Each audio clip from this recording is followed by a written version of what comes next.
Hello, my name is Sydney, and today I wanted to talk about publishing. More specifically, I wanted to talk about how the dream of being published and how it can affect you as a writer, or at least how it's affected me as a writer. In my last video, I talked about how reading was the biggest influence of my writing. Like being a reader throughout my childhood, one day it just made me realize I wanted to be a writer.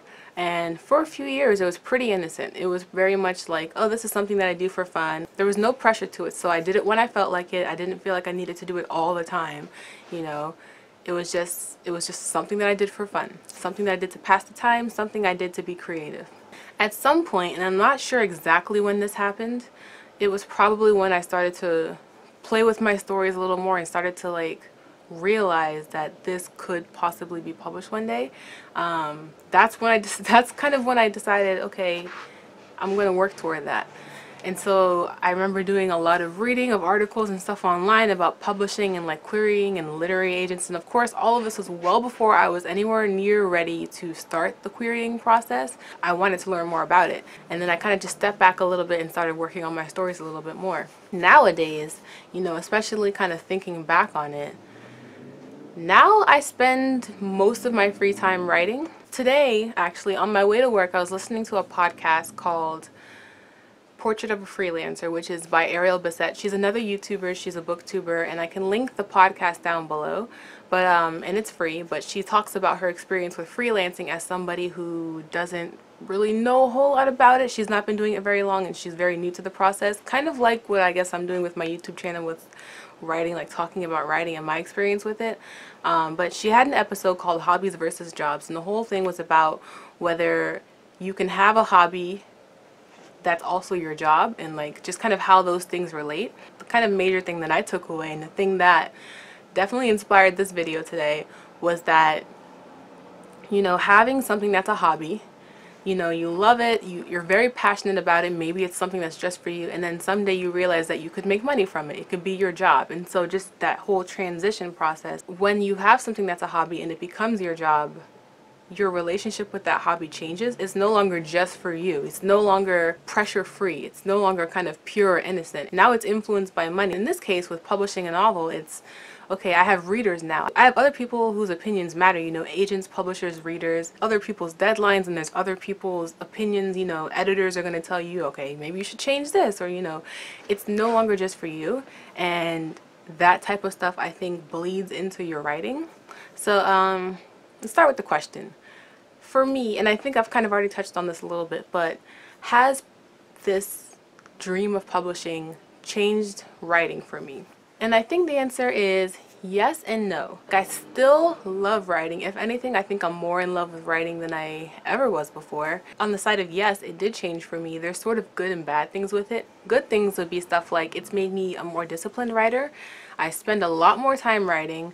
I think I write a little bit better quality than I would if I was just writing this for me. You know, like sentences, doesn't matter if they sound like crap, because all that matters is that I love it. I think I've become a stronger writer in that sense. It's made me a more disciplined writer. So instead of just writing sporadically when I feel like it, or I remember I used to write when the mood struck me, you know, I had to wait to be inspired and I didn't yet know how to seek out that inspiration, or I didn't know yet how to plant my butt in the chair and just crank out the words.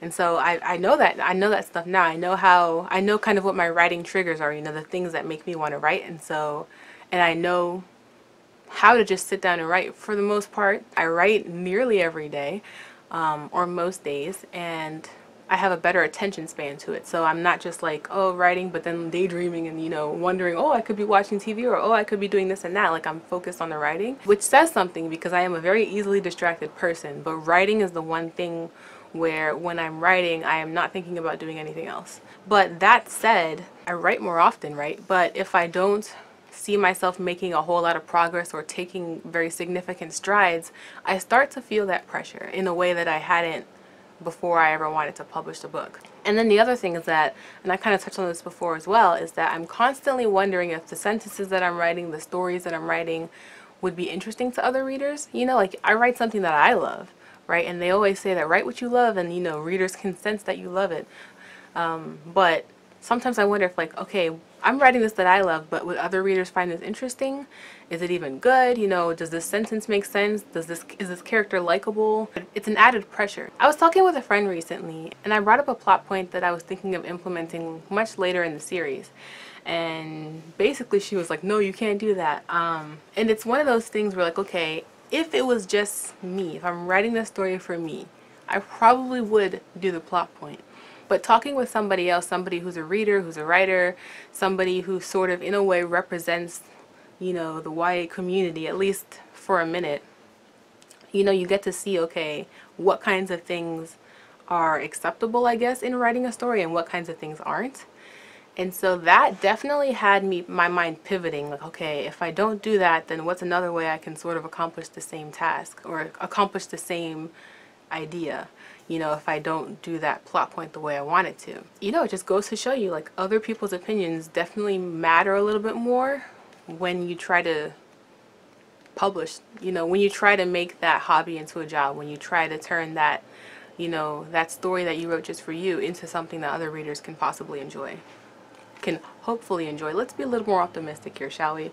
A couple other negatives that have sort of changed writing for me is that I remember I started writing about 10 years ago, so like I was about 13 years old when I started writing. And once I had that idea that I wanted to publish the story, I was still pretty young. I was still a teenager, and there's that sensation when you're a teenager who's going after something of a young prodigy, you know, somebody who's your age or maybe even a little bit younger or even just a couple years older than you, who's still a teenager but accomplishes something like really magnificent at a young age. And I remember kind of thinking, oh, maybe that could be like me, like maybe I can publish a book when I'm a teenager and it can be a bestseller, and everybody would be so impressed that I wrote a bestseller at such a young age. There's that sensation of the young prodigy, which in a way is sort of ridiculous because it doesn't really matter what age you do it. I've since gotten over that, especially since I didn't really have much of a choice. Like, you know, I'm no longer a teenager. This is no longer quite possible, and that's fine with me.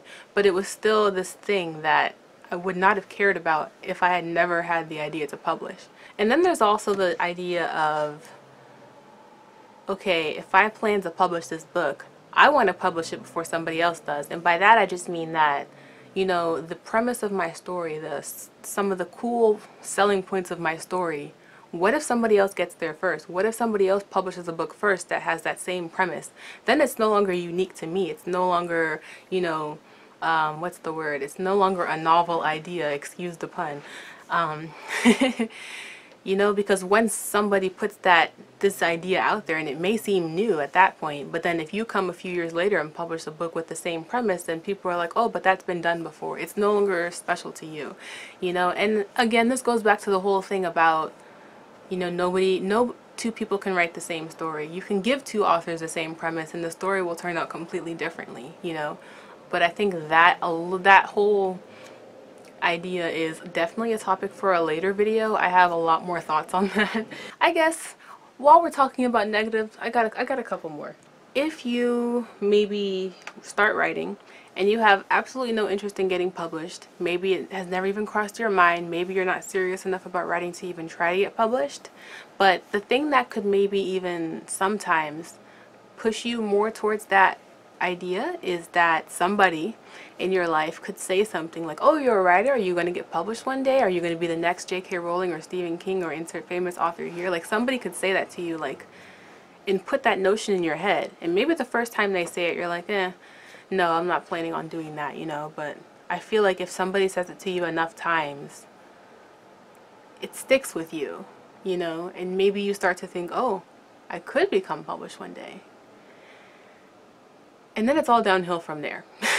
No, I kid. And then there's, I think, one major thing that's especially true in our society, our, you know, internet obsessed, social media obsessed society today. Social media, I don't engage with it often. I don't even have all of the things. I don't know how to use Snapchat. I've tried. I don't care to use Instagram. I don't take pictures nearly enough anyway. The only thing I have is like YouTube or Twitter. But even Twitter I don't go on very often, and I definitely try not to go on very often because it's like a time suck, you know. You're on there for 5 minutes and next thing you know, like 2 hours has passed, and I just cannot with that. I I can't. Social media has a way of making you envy, at least a little bit, other people's lives. You know, people put their best selves online, you know, and you're like, how can I live that kind of life? Well, okay, maybe you already are, you know, but these people are they're cutting out the boring parts that nobody wants to see, right? Or at least that they think nobody wants to see, and they're putting the best versions of themselves out there. And so social media has, and on Twitter, I follow a lot of authors and readers and stuff like that. So, you know, a lot of that community is there on Twitter. And so every time I go on there, I see all these authors talking about their successes, people posting, oh, my book made it on the bestsellers list, or it's been on the bestsellers list for like 50 weeks or whatever. Or, oh, I just, you know, did this with my writing. I crossed that milestone, or, you know, whatever. People are talking about their writing successes. And every time I go on there, it makes me want to write, but probably not for the right reasons. Again, you're looking at people's success stories, people who you admire, people who are maybe a few steps in the path ahead of you. And so me, the person who is not yet published but is striving towards that, kind of awaits the day that I can be that person who's like, oh, my book is on the bestsellers list, or oh, I just did this with my writing, or oh, I crossed that milestone. And yeah, it's a little superficial, but I mean, I'm just being honest here. Like, I see all these success stories of writers online, and it makes me want to be that. And so it makes me want to write so I can get to that point faster. And that's not the reason that I write, or at least that's not the reason that I should be writing. And I don't want to become the person who's only writing to make money, because that is not my jam. I want to write because I love it. That's why I write. Honestly, probably one of the only things that I ever want to do with my time is write. So if I can find a way to make money off of that, then it's like I'm getting paid to do the thing I would be doing anyway for free. You know what I mean? So it's like, if I can make a living off of that, that would be great.